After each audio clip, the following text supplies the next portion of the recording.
During the last trade war, we saw an increase in farm bankruptcies. We lost 90% of our soybean sales the week the tariffs went on. Now the whole world's tariff. In the rolling fields of Iowa, the backbone of American agriculture is quite breaking. Generations of family farmers, many of whom supported Trump with fierce loyalty, are now watching their livelihood disappear under the weight of a trade or tariff war they never asked for and never truly understood. So it is an FAFO moment because these people are beginning to find out that they made a huge mistake voting the way they did, because now some of them are currently losing their farms because they can no longer afford to keep those farms for another generations, like it was passed down to them. Well, I've got some videos which I'm going to let through for you guys, then we'll come back and we'll talk more. Let me know what your thoughts are in the comments. Okay, don't forget to give this video a thumbs up so that more people can see it, and also subscribe to the channel. Give this video a thumbs up, and credit to all creators on this video. So let's go up, then we come back and talk. And yeah, don't forget to give your thoughts. The USDA has decided to end an $11 billion program they had with Iowa farmers that was started about 3 years ago during the pandemic. And this particular program was for Iowa farmers to grow food for food pantries and school food programs. These programs helped farmers develop more efficiencies with their farming techniques, but it also helped them move more product. Now, farmers say they knew that the program would end at some point, just not right now, considering they were already prepared for the next 3 years that were remaining in this current program. This end to this USDA program is going to end programs like local food for schools and subsidies where certain organizations would give like $1,000 to local schools to buy fresh organic food. In the meantime, they're asking people to support these local Iowa farmers because now they've got to move this product. A big problem. With all this tariff that is going on and them slamming tariffs to different countries, imported goods coming from different countries, you still have people who are currently or still supporting the present administration and all the tariff that is happening. They just have excuses to make for them, right? Anyway, let's go watch this woman, then we come back with our commentary. I truly wish more people understood the tariffs that President Trump is implementing. I wish more people knew what kind of freedom that's going to give the American people. President Trump is trying to use these tariffs to get rid of taxes. And I'm telling you guys, he is very smart. That's how the country was ran before taxes. I truly have a hard time understanding how anybody could be against that. I understand maybe not liking him, but who could be against getting rid of taxes? Who is against having more money in your pocket? The only people that could be against that are the people who has truly never paid taxes. Before you complain and talk about how terrible it is, give him the opportunity to show you. I hope all you guys are having a wonderful day. It's a beautiful day here in the state of Kentucky. God bless each and every one of you. The tariff is a tax. It doesn't get rid of them because it is one. It's also known as a duty. And domestically, you'd think that it would make our products cheaper, but not when we already outsource products to other countries. Then you pay more. We're so cooked. Bro, sometimes when you listen to these MAGA supporters, you will be so shocked on the things that comes out of their mouth because they don't even understand anything, for God's sake. Tariffs are just taxes placed on imported goods. That's just it. Something that you should have just asked Google for and you get your answers. But you guys will always come out to, give excuses. Or just say, oh, I support it. You support everything. Everything that comes from Fox News or comes from wherever, you are okay with it without even trying as much as possible to make your own research. What is it? Who are all these people that want manufacturing jobs that these tariffs are supposed to bring back? Because the last time I checked, Republicans, they all want to buy crypto, they want to sell insurance, and they want to get a podcast. I don't see any of them lining up to work in a manufacturing plant. I've worked at a manufacturing plant, and you could not staff that place with native-born Americans. They staffed it with immigrant labor that we're now deporting. So, who are you?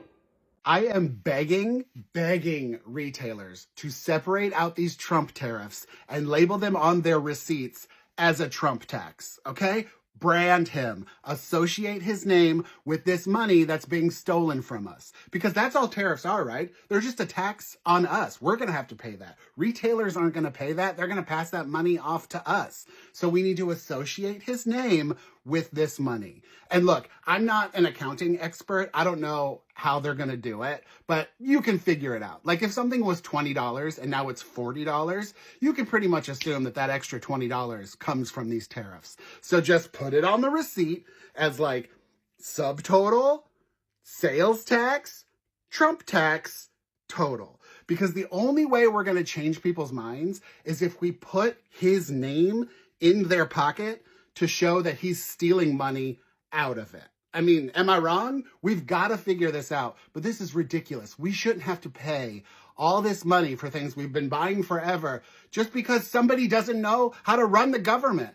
Please, retailers, figure it out. Put a Trump tax on your receipts and things will change pretty quickly. I'm pretty sure. Iowa Republicans in D.C. must have forgotten the farmers they love to pose with in their campaign ads because they just did nothing to stop federal cuts to the USDA. Over $11 million in USDA funding meant to support local farms, schools, and food banks has been frozen, and Iowa's representatives in D.C. did nothing to stop it. This money was supposed to help small farmers, like the ones you see at the farmers market, sell food to schools and food banks. It was meant to strengthen local food systems and support Iowa families. Now, these farmers are left scrambling as planting season begins and schools and food banks don't know how they'll keep feeding people. The cuts come from Donald Trump and Elon Musk's DOGE plan to slash federal spending, claiming to fight waste and fraud. But the truth is, there is no real proof that they're even doing that.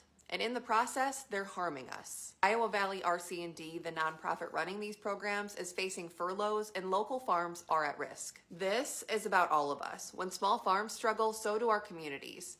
Without action, years of progress to build a stronger, more reliable food system for Iowa could fall apart. Don't stop calling your representatives and demanding better. And remember this in 2026.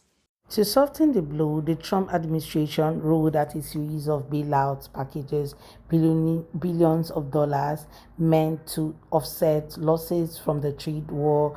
But these payments weren't a solution. They were a political pacifier. The aid was unevenly distributed, with large agribusiness pocketing the lion's share while small farmers barely got by. And even those who did receive money knew it wasn't sustainable. You can't bail out a broken market every harvest. You can't replace a lost trade relationship with a government check. Most importantly, you can't fix years of damage with one-time handout. The irony is hard to miss. Many of these farmers were part of Trump's most loyal base. They believed him when he said he would fight for the forgotten men and women of America. They cheered when he promised to bring China to its knees.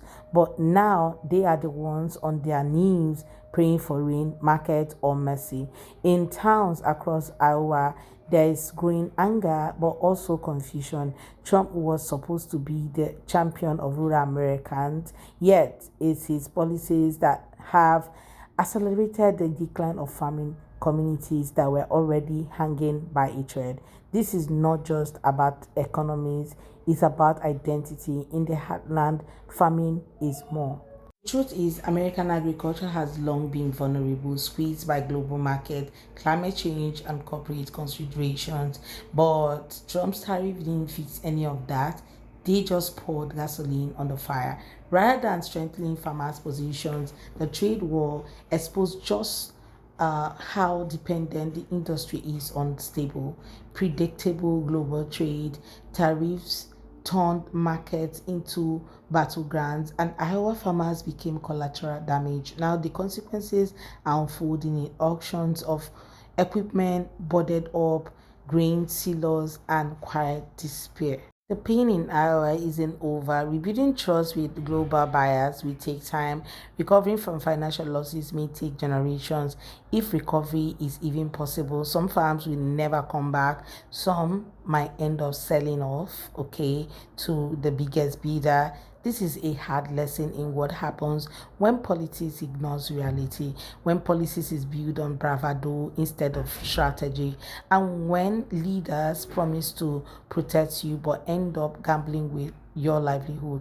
Trump told America he would fight for its farmers, but in Iowa, many are learning what it feels like when that promise turns into silence while the bank takes the land. Well, let me know what your thoughts are, guys, in the comments. What do you think about today's video? Okay, share your thoughts with me in the comments, and please do what, subscribe to my channel if you haven't already. Don't forget to give the video a thumbs up so that more people can see it. I look forward to seeing you all on my next video. Thank you so much for watching. Bye, guys.